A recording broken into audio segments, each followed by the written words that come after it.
पहला रिएक्शन आपका, ज्यादातर असम के जर्नलिस्ट तो यही कह रहे हैं कि दिस वाज एक्सपेक्टेड, कुछ भी विशेष नहीं है इसमें, लेकिन कांग्रेस के खेमे से किस तरह का रिएक्शन आ रहा है? क्या वो पहले ही हार मान चुके थे? गौरव गोगोई तो हार ही गए हैं। हार ही गए, वही आई मीन सबसे बड़ा हेडलाइन तो वही है ना कि जोरहाट से, जहां लोकसभा चुनाव में गौरव गोगोई अच्छे मार्जिन से जीते थे, वही इस बार स्टेट इलेक्शन में हार गए। दरअसल मैं जो समझती हूँ अभी, हाँ ये जरूर है कि प्रिडिक्टेबल था, बीजेपी का जो अभी जो पकड़ है, जो ग्रास्प है असम में, काफी स्ट्रांग है और एक रिलेंटलेस लीडर जो 24/7 काम पे रहते हैं, उस तरह का नेता है। तो उस तरह के नेता के साथ मुकाबला करने के लिए जो कैंपेन आपका इस तरफ से होना चाहिए था, ऑपोजिशन की तरफ से, जाहिर सी बात है नहीं हो पाया। उनका हर नैरेटिव वो इतना सीना ठोक के करते हैं कि वो कन्विंसिंग लगते हैं। एटलीस्ट मैं जो देख रही हूँ उनकी पूरे उनका पॉलिटिकल करियर में, मैंने पहली बार हिमंतो को देखा है कि जब से वो बीजेपी में आए हैं, वो अपना जो पॉइंट है, जो नैरेटिव है, वो इतना स्ट्रांगली एनफोर्स करते हैं। आप उस पर बिलीव करें ना करें, लेकिन पॉलिटिशियन का ये क्रेडिट आपको जरूर देना पड़ेगा कि he is very clear what he stands for. आप किस मुद्दे को लेके खड़े हैं उसमें कोई दो राय नहीं है। तो मैं at a personal level I don't agree, I mean with his narrative, जिस नैरेटिव के साथ वो सत्ता में है, वो तो सिर्फ यही है ना कि एसमीज आइडेंटिटी खतरे में है, या अपना हिंदू आइडेंटिटी, एसमीज हिंदू आइडेंटिटी खतरे में है, ये उनका प्राइमरी नैरेटिव है। इसमें बहुत सारे सवाल है कि आपका डबल इंजन सरकार है, आप सरकार में 2001 में पॉलिटिक्स में जब से ज्वाइन किए आप सरकार में है, तो क्यों आने दे रहे हैं आप घुसपैठियों को? बॉर्डर किसके कंट्रोल में है? सेंटर के कंट्रोल में। सेंटर में आपका पार्टी है अभी भी, उस समय भी आपका पार्टी था सेंटर में, तो किसको जिम्मेदार ठहरा रहे घुसपैठिए? So his narrative is not convincing to me as somebody who knows the history and background. But उनका कैंपेन में जो इसका उन्होंने जिस तरह से इस्तेमाल किया, उसका आपको क्रेडिट देना पड़ेगा हिमंतो विश्व शर्मा को। एंड दूसरी साइड में मैंने देखा कि जो नेता है वो एक तो दे वर लेट फॉर द पार्टी। अब ऐसे नेता के साथ जूझने के लिए आप इतना लेट नहीं आ सकते हैं, कैंपेन का प्रोसेस इतना लेट नहीं शुरू कर सकते हैं, which the Congress did. And इनके एलाइज और ये सब कंसोलिडेट करते करते भी इनका much time was lost. The fact is that delimitation का फैक्टर जो बहुत कम लोग बात कर रहे हैं, मैं दोहराना चाहूंगी कि बहुत बड़ा फैक्टर है ये इस चुनाव में। एक तो आप वैसे भी स्ट्रॉन्ग पोजीशन में थे ही, उसके बाद जो आपने ये भी एक इंट्रोड्यूस कर दिया, एक बाउंड्री रीड्रॉ कर दिए। My own parents when they were going to vote, तो उनको कहा गया कि आपका समस्ती दिसपुर नहीं है, अभी आपको दूसरी जगह पे वोट देने जाना है। दे वर फ्लमक्स्ड, अरे हम इतने सालों से यहाँ पे वोट डाले जा रहे हैं, आप इस बार कैसे चेंज हो गए?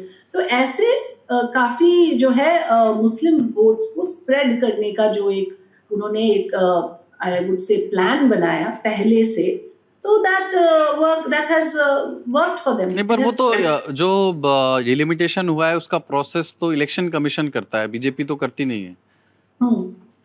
हाँ, तो देखिए आप इस बात को अच्छे से समझिए, डिलिमिटेशन का प्रोसेस इलेक्शन कमीशन और इम्प्लीमेंटेशन कहाँ से होता है? बाउंड्रीज रीड्रॉ करने तक की जो सरकारी अफसर है, you cannot absolve them of working in the interest of the ruling party. I mean, ये तो बहुत बड़ा नासमझी ही होगा कि हम समझ ले कि बहुत फेयर प्रोसेस से रीड्रॉ। नहीं, मतलब ये आरोप सही है और ये विपक्ष लगा भी सकता है कि इलेक्शन कमीशन और प्रदेशों में भी रूलिंग पार्टी को फेवर करते हुए काम करता है। लेकिन एक इंटरेस्टिंग आर्गुमेंट अभी कौशिक डेका जी हमारे साथ बैठे थे, वो ये कह करके गए कि जब इलेक्शन कमीशन डिलिमिटेशन करता है तो कोई भी पार्टी चाहे तो उसके अगेंस्ट सुप्रीम कोर्ट में या कोर्ट में अपील कर सकती है, उसको चैलेंज किया जा सकता है कोर्ट में। कांग्रेस ने कभी भी इसको चैलेंज नहीं किया। नहीं, एक बात मैं जरूर मानती हूँ, हाँ वो चैलेंजिंग प्रोसेस और वो तो बाद में होगा ना, तब तक तो damage is done, right? I mean उस दौरान नहीं किया ये आप नहीं 2023 का है ना डिलिमिटेशन। हम तो 26 में बैठे हुए हैं, पिछले 3 साल में चैलेंज तो किया नहीं कांग्रेस ने। Okay, fair point, I take your point, but मैं साथ में एक चीज और भी बोलूंगी इसमें कि आप सिर्फ डिलिमिटेशन के को भी जिम्मेदार नहीं ठहरा सकते। फेयर इनफ, बिकॉज क्या होता है, ये भी कांग्रेस को उल्टा पड़ जाएगा। अगर उन्होंने गलती से भी ये कह दिया कि देखिए डिलिमिटेशन हुए, मुस्लिम वोट स्प्रेड आउट किया गया तो हम हार गए, ये कहना उनका सबसे बड़ा गलती हो जाएगा। बिकॉज कहने का मतलब तो फिर यही होगा कि आप इतने सालों से फिर मुस्लिम वोट के भरोसे सरकार बना रहे थे।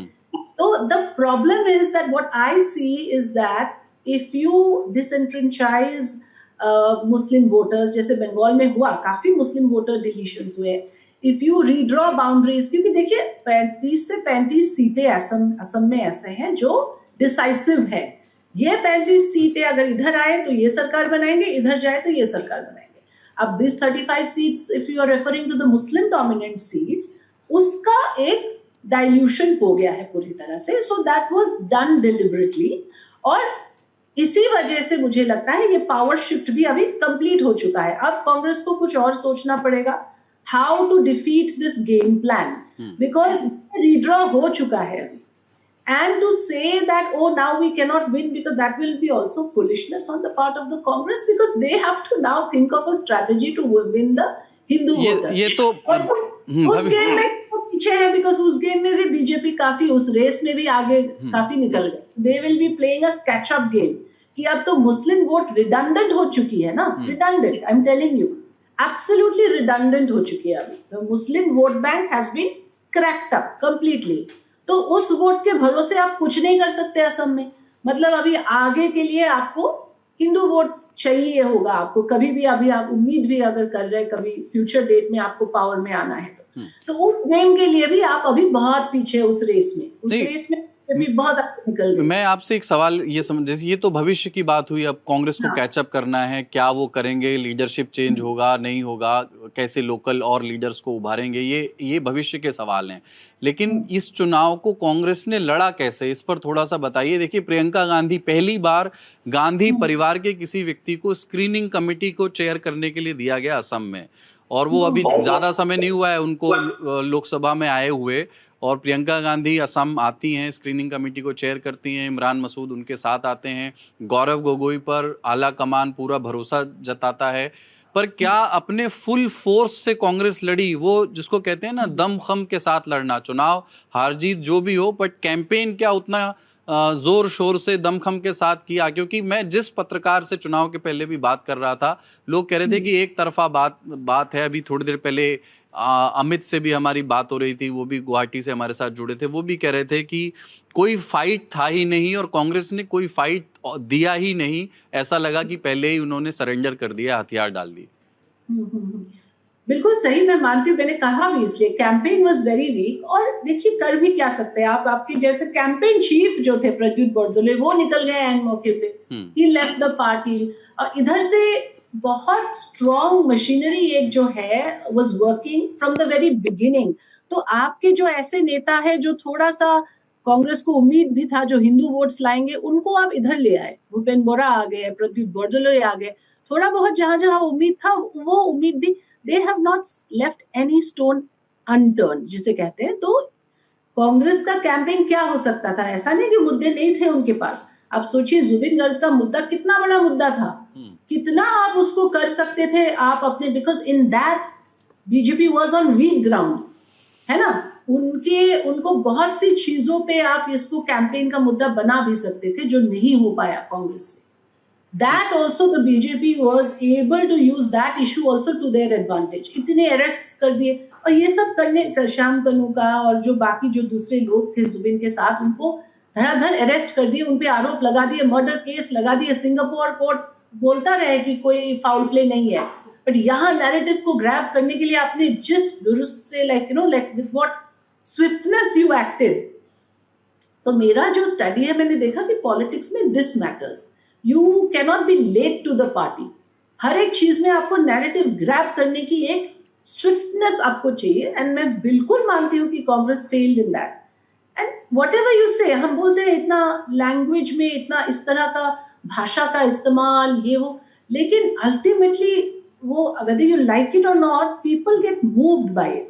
लोग एक तरह से वो इमोशंस विप अप हो जाते हैं, वो सेंटिमेंट विप अप हो जाते हैं। आप कहें कि आपकी असमीज आइडेंटिटी खतरे में है और इस तरह से डेमोग्राफी चेंज हो रहा है, तो उससे एक माहौल बन जाता है whether we like it or not, और उसमें कांग्रेस उसको काउंटर करने में बिल्कुल विफल रहे।